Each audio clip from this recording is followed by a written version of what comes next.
Всем привет! Сегодня мы находимся на концерте ко Дню Матери. Давайте посмотрим на выступление и на поздравления детей.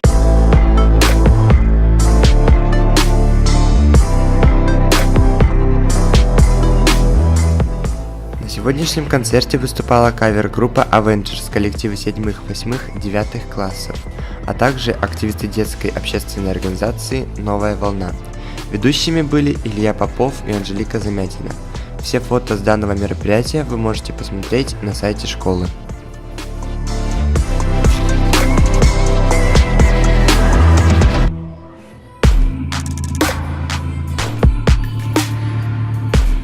Как вам сегодняшний концерт?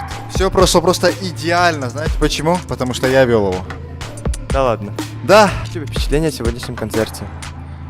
Я была ведущей на этом концерте, посвященной ко Дню Матери.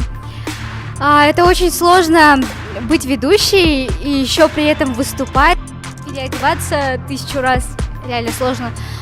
Было обидно, что некоторые девятиклассники, восьмиклассники и так далее сидели и шумели. Это некрасиво, я считаю. А так, праздник прошел очень хорошо, мне понравилось. Не было ли у вас никаких там этих самых... Ну, ты поняла. Все выступающие хорошо подготовились и подарили мамам вот такой хороший, замечательный праздник. С вами были Серебряков Алексей и Тамерлан Спиридонов. Всем пока!